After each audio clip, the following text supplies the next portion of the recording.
ముందుగా సుభాష్ని గారు good evening.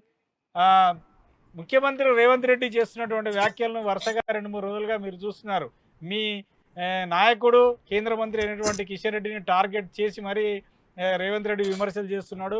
ఏదో టీఆర్ఎస్తో టైఅప్ అయ్యాడు, కేటీఆర్తో అంతర్గతంగా లోపాయికారి ఒప్పందాన్ని కుదుర్చుకొని తాను ఈ తెలంగాణ రాష్ట్రానికి అభివృద్ధి చేయాలని చూస్తూ ఉంటే, లేదా తుమ్మిడిహెట్టి ప్రాజెక్టుకు కేంద్ర ప్రభుత్వం నుంచి అనుమతులు తీసుకురావాలని ప్రయత్నం చేస్తుంటే కిషన్ రెడ్డి ఢిల్లీకి వెళ్ళి వాటన్నింటినీ అడ్డుకుంటున్నాడంటూ మరి బహిరంగంగానే విమర్శలు చేస్తున్నాడు ముఖ్యమంత్రి రేవంత్ రెడ్డి.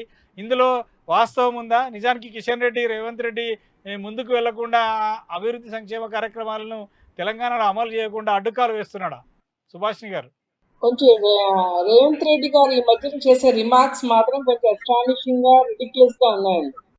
ఆయన ఎంతసేపు ఏ అభివృద్ధి గురించి మాట్లాడుతున్నారో మాకైతే అర్థం కావట్లేదు. తెలంగాణ అసలు ఆయన ఏం అభివృద్ధి చేశారో, ఏ వర్గానికి ఆయనకు ఆనందం కలిగించగలిగారో, ఏం చేస్తారో, దానికి ఏం డీటెయిల్స్ రెడీ చేశారో, ఏం ల్యాబ్ ఎక్విజిషన్ రెడీ చేశారో, దానికి ఫండ్స్ ఎక్కడి నుంచి ఉన్నాయి, అవన్నీ పక్కన పెట్టేసారు. తెలంగాణ వేస్తే ఒకటే పని పెట్టున్నారు ఏంటంటే సెంటర్ మీద నేను ఇక్కడ ఏమీ చేయలేను, మొత్తం సెంటర్ మీద లేపం పెట్టేసి పబ్బం గడుపుతా అనే ధోరణికి వాళ్ళ రేవంత్ రెడ్డి క్లియర్ గా వచ్చేసారండి.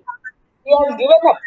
ఈ రాష్ట్రాన్ని ఆయన నడపలేదు. ఎందుకంటే ఢిల్లీకి ప్యాకేజెస్ పంపించి ఈ 3 రాష్ట్రాల నుంచి ఉన్న ఫండ్స్ మాత్రమే మిగతా రాష్ట్రాల్లో ఎన్నికలకు కూడా వాడుతూ, ఇక్కడ నాయకులు అందరినీ పంచుకుంటూ కరప్షన్ చేసుకుంటూ, ఇంకా ఖజానాకు ఖాళీ వేసేసి ఈ రాష్ట్రాన్ని ముందుకు తీసుకెళ్ళని మొర్ర అని చెప్పుకొని తెలంగాణ లెగిస్తే సెంటర్ ని ఏమి ఇయ్యలేదు, ఏం చేయలేదు, మేము అడిగినా ఇయ్యటం లేదు, ఫడ్నవీస్ గారి అపాయింట్మెంట్ రాదు, ఢిల్లీలో తుమ్మిడిరెడ్డి మీద మాట్లాడడానికి ఇంటి అపాయింట్మెంట్ రాదు, అక్కడ మినిస్టర్స్ అపాయింట్మెంట్ రావడానికి కిషన్ రెడ్డి గారు అడ్డుకుంటున్నారు.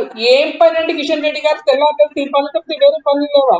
ఆయన ఎన్ని మినిస్టర్స్ చేస్తున్నారు, సెంటర్ లో ఏమేమి చేశారు ప్రజలందరికీ తెలుసు. దాదాపు 12 years గా 13 crores ఫండ్స్ తీసుకొచ్చామండి రాష్ట్రానికి. ఆయన ఎంతసేపు division politics, allegation, blame game, and ఇవాళ ఎంత స్థాయికి స్టూప్ అయ్యారంటే ఆయన ప్రతి గంట స్పీచ్ మాట్లాడతారు, ప్రతి వర్డ్ రాట్ మాట్లాడతారు. అదే విధంగా ఆయన క్యాడర్ కింద కూడా చూస్తే మొత్తం రాటింగ్ ప్రోసెస్ చేస్తున్నారు. అసలు ఇవాళ ప్రజాస్వామ్యం అన్నా, రాజ్యాంగం అన్నా ఏ కొసాన ఒక్కదానికి విలువ లేని ఒక సీఎం ఎవరు ఉన్నారంటే మన దేశంలో ఈయన. నాకు అర్థం కాక అడుగుతాను, అసలు మీరు ఏమేమి డీటెయిల్స్ సబ్మిట్ చేశారు, ఏమేమి డీటెయిల్స్ మేము వద్దన్నాము? కిషన్ రెడ్డి గారు తెలంగాణ ఉద్యమంలో పాలు పంచుకుని సుష్మా అసలు ఆయనకి ఏం పని అండి ఇదంతా?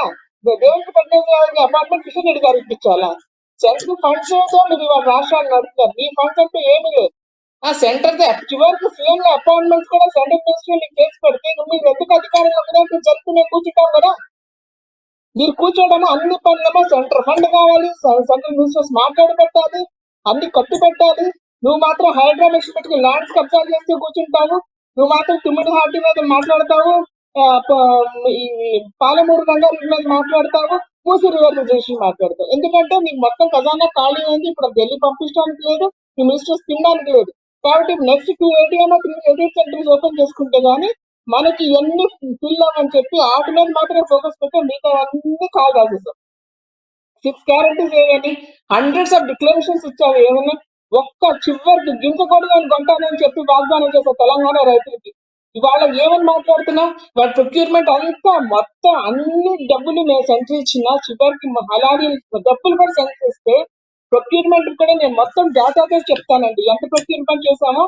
75% of the fund for the MSP has been spent on Telangana మీద, తెలంగాణ రైతులకి ఇవ్వడానికి మేము స్పెండ్ చేసాం. అయినా కూడా కాటన్ మొత్తం మేమే కొన్నాం. ప్రతి గింజ కొంటాను వాగ్దానం నువ్వు చేసావు, మేము కొంటకు తిరుగుతున్నాం, మేము తిరుగుతున్నాం. అసలు నువ్వు చేసింది ఏంటంటే నువ్వు ఏమీ చేయని కాడికి ఎందుకు కూర్చున్నావు? మొత్తం మీద ఏ వర్గానికి ఆనందం కలిగిస్తే సఫలీకృతం అయ్యామని మేము క్వశ్చన్ అడుగుతున్నాం. అదే రాహుల్ గాంధీ ఫ్యామిలీకి, మీ మినిస్ట్రీస్ కి కేరళ గవర్నమెంట్ ఎవరు గెలిపించొచ్చో డబ్బులు పంపించి తప్పితే ఎవరు హ్యాపీ ఉన్నారు ఈ రాష్ట్రంలో?